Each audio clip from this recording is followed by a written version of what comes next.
Kejaksaan Tinggi Kalimantan Tengah telah menetapkan 2 pejabat KONI Kabupaten Kota Waringin Timur sebagai tersangka kasus dugaan korupsi dana hibah. Kepala Kejaksaan Tinggi Kalimantan Tengah, Undang Mugopal melalui asisten pidana khusus, Douglas P. Nainggolan dalam konferensi pers mengungkap tersangka terkait kasus dugaan korupsi pelaksanaan dana hibah dari APBD Kabupaten Kotim kepada KONI setempat dari tahun anggaran 2021, 2022 dan 2023. Douglas menyatakan telah menetapkan 2 tersangka yakni Ketua KONI Kotim berinisial AU dan tersangka berikutnya berinisial BP dengan jabatan sebagai Bendahara KONI Kotim. Dia menyampaikan, berdasarkan konsekuensi dari penetapan ini tentunya akan dilakukan pemeriksaan secara intensif ke depannya. Douglas membeberkan, sesudah pengungkapan ini, tak menutup kemungkinan akan adanya penambahan tersangka lainnya. Berikut pemaparan selengkapnya dari Asisten Pidana Khusus Kejaksaan Tinggi Kalimantan Tengah, Douglas P. Nainggolan. Pada kesempatan ini, saya akan menyampaikan langkah selanjutnya dalam penanganan perkara dugaan tindak pidana korupsi pada pelaksanaan dana hibah dari APBD Kota Waringin Timur kepada Komite Olahraga Nasional atau PONI Kabupaten Kota Waringin Timur dari tahun anggaran 2021 sampai dengan 2023. Bagaimana diketahui bahwa perkara ini sudah lama ditangani ya, jadi jangan dianggap perkara ini baru itu karena pemberitaannya saja. Tapi sejatinya perkara ini sudah lebih kurang 2 bulan atau 3 bulan dilakukan pengumpulan data, dilakukan penyelidikan, pengumpulan alat bukti dan lain-lain.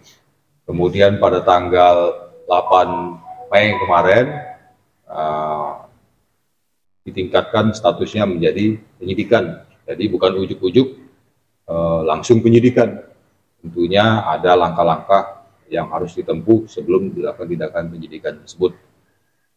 Nah, dalam tindakan penyidikan ini, kemudian tim penyidik bekerja, mengumpulkan alat bukti, memeriksa, membuat BAP, dan semuanya.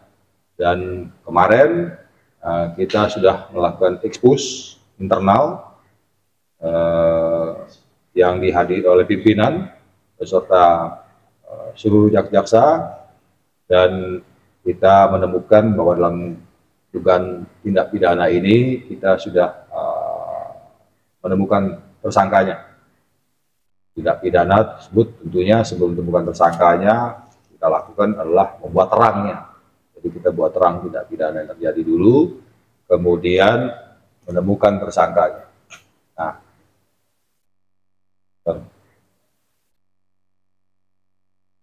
kemudian hari ini, kesempatan ini kami akan menyampaikan penetapan tersangka tersebut. Ya. Untuk sementara, dalam arti bisa kemungkinan ada penambahan tersangka baru lagi, tergantung nanti fakta-fakta yang ditemukan, alat bukti yang ditemukan. Namun pada saat ini kita menetapkan 2 tersangka. Tersangka tersebut yang pertama adalah dengan inisial A, dengan jabatan sebagai Ketua KONI Kabupaten Kota Waringin Timur.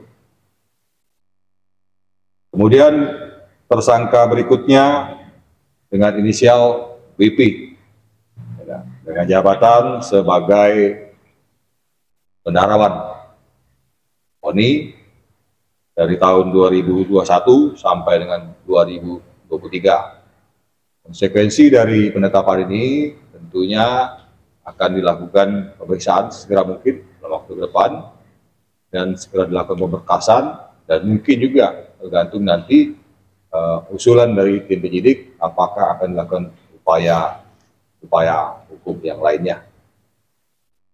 Adapun kasus posisinya mungkin kita sudah sama-sama mengetahui adanya hibah dari pemerintah Kabupaten Kota Waringin Timur kepada KONI, dan ini hibah ini lumrah dilakukan karena juga di daerah-daerah lain juga hibah itu biasa.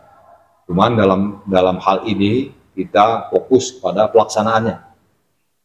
Apakah dana hibah tersebut digunakan sesuai dengan ketentuan hukum yang berlaku? Apakah ada penyimpangan di situ? Nah, selama 2021 sama 2023 tersebut kita menemukan penyimpangan yang kita klasifikasikan itu sebagai sebuah tindak pidana korupsi. Dan tentang kerugiannya tentu kita masih melakukan perhitungan oleh auditor yang nantinya akan menyampaikan itu nanti setelah pekerjaannya selesai.